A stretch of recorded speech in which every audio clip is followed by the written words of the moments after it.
సినిమాల్లో దొంగల ముఠ పోలీసుల చేతికి చిక్కకుండా వారికి సవాల్ విసురుతూ ఉంటారు. ఆ కేసును ఛేదించేందుకు పోలీసులు వేసే ఎత్తుగడలు ప్రేక్షకులను ఇట్టే కట్టిపడేస్తాయి. సినిమా అంతా నువ్వా నేనా అనేట్టుగా సాగుతాయి.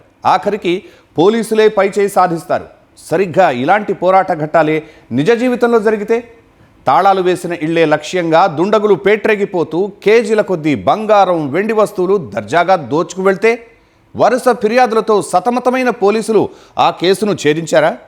ఎక్కడా చిన్న క్లూ కూడా దొరకకుండా కేసును ఎలా డీల్ చేశారు? చివరకు ఆ నిందితుల ఆట ఎలా కట్టించారు?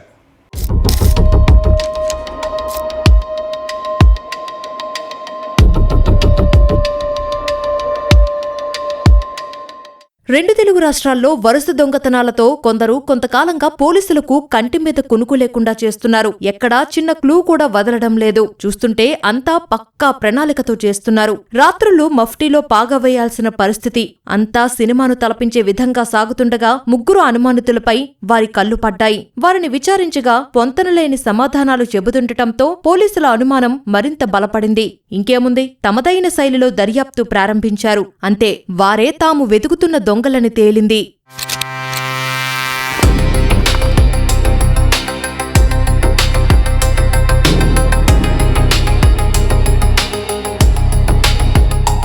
జైల్లో అనుకోకుండా జరిగిన వారి పరిచయం ప్రాణస్నేహంగా మారింది. అనూహ్యంగా ముగ్గురు ఒకే తరహా కేసుల్లో అరెస్టయ్యారు. ముగ్గురిది చేతివాటంలో అందివేసిన చెయ్యి. అప్పటికే చేసిన పనికి శిక్ష అనుభవించిన వాళ్లు బయటకు వచ్చి బుద్ధి తెచ్చుకోకుండా తలో చెయ్యి అన్నట్టుగా ఏకమై అందిన కాడికి దోచుకునేవారు. అలా తెలుగు రాష్ట్రాల్లో వరుస దొంగతనాలకు పాల్పడుతూ అంతర్రాష్ట్ర ముఠాగా ఏర్పడి పోలీసులకు సవాల్ విసిరారు.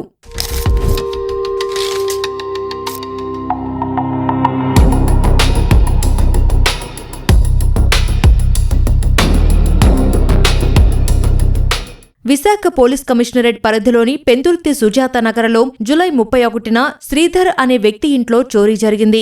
ఇంట్లో ఎవరూ లేని సమయంలో తలుపులు ధ్వంసం చేసిన దుండగులు 6 గ్రాముల బంగారం, 2 కిలోల వెండి వస్తువులను అపహరించారు. దీనిపై బాధితుడు పోలీసులను ఆశ్రయించాడు. సాంకేతికత ఆధారంగా దర్యాప్తు చేపట్టి ఇది పాత నేరస్తుల పనేనని తేల్చారు. నిందితులు కోనసీమ జిల్లా రాయవరం గ్రామానికి చెందిన కట్టా శివశంకర్, పశ్చిమ గోదావరి జిల్లా నరసాపురానికి చెందిన మండల నాగభాస్కర్, కాకినాడ జిల్లా పిఠాపురానికి చెందిన మడగల విజయ్ కుమార్లుగా గుర్తించారు. వీరి ముగ్గురు వివిధ కేసుల్లో గతంలో జైలు శిక్ష అనుభవించారు. అయినా తీరు మార్చుకోకుండా మళ్లీ దొంగతనాలకు పాల్పడుతున్నట్లు పోలీసులు తెలిపారు.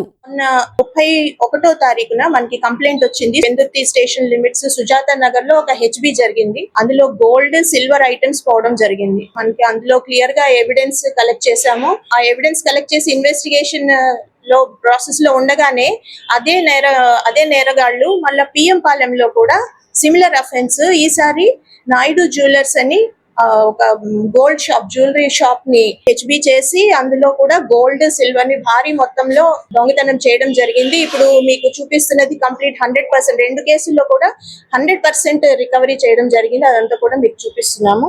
ఇది ఫస్ట్ పెందుర్తి కేసు. ఇందులో 6 గ్రాములు gold, 2 kgs silver. PM Palem కి సంబంధించి 7.5 కేజీలు వెండి, 8 గ్రాముల బంగారం. టోటల్ 9.5 కేజీలు వెండి, 14 గ్రామ్స్ గోల్డ్ రికవర్ చేయడం జరిగింది. ఈ నెల 4వ తేదీన పిఎం పాలెంలోని ఓ బంగారం దుకాణాన్ని కూడా నిందితులు టార్గెట్ చేశారు. ఆ దుకాణంలోకి చొరబడి ఏకంగా 8 గ్రాముల బంగారం, 7.5 కిలోల వెండి వస్తువులను దోచుకెళ్లారు. 2 తెలుగు రాష్ట్రాల్లో కలిపి కట్టా శివశంకర్ 87 ఇళ్లల్లో, మండల నాగభాస్కర్ 82 ఇళ్లల్లో, మడగల విజయ్ కుమార్ 86 ఇళ్లల్లో భారీ దొంగతనాలకు పాల్పడ్డారు. పలు ద్విచక్ర వాహనాలను దోచుకున్న వీరు ఇంకా 9 కేసుల్లో నిందితులుగా ఉన్నట్లు పోలీసులు గుర్తించారు. ఇది ఫస్ట్ అఫెన్స్ కాదండి. A1 కట్టా శివశంకర్, ఇతనికి ప్రీవియస్ గా 87 వరకు ఇలాంటి దొంగతనాల కేసులు ఉన్నాయి. ఆంధ్ర, తెలంగాణలో కూడా ఉన్నాయి. A2 మండేల నాగభాస్కర్, ఇతనికి కూడా ఇప్పటి వరకు 82 కేసెస్ ఉన్నాయి ఆంధ్ర అండ్ తెలంగాణ స్టేట్ లో. A3 మడగల విజయ్ కుమార్, 86 వరకు దొంగతనం కేసులు మరియు 2 వీలర్ అఫెన్సెస్ ఉన్నాయి. వీళ్ళని అరెస్ట్ చేసినప్పుడు 2 2 వీలర్స్ కూడా రికవర్ చేయడం జరిగింది. అది ఇతర డిస్ట్రిక్ట్స్ కి చెందిన 2 వీలర్స్. సో వాళ్ళకి కూడా ఇన్ఫర్మేషన్ ఇవ్వడం జరిగింది. ఇప్పుడు ఇంకా వీళ్ళు మనం క్యాచ్ చేసిన తర్వాత ఇప్పటి వరకు అరెస్ట్ కాని కేసులు ఒక 9 కేసుల వరకు చెప్పారు.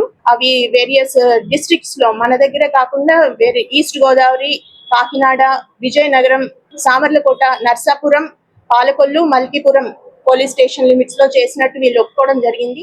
ఒక్కసారి శిక్ష అనుభవించాక తీరు మార్చుకొని జీవితాన్ని సక్రమ మార్గంలో నడిపించుకోకుండా ముగ్గురూ ఏకమై చేతివాటమే ప్రవృత్తిగా మార్చుకున్నారు. ఎట్టకేలకు పోలీసులు చేతికి చిక్కి మళ్లీ జైల్లో ఊచలు లెక్క పెడుతున్నారు.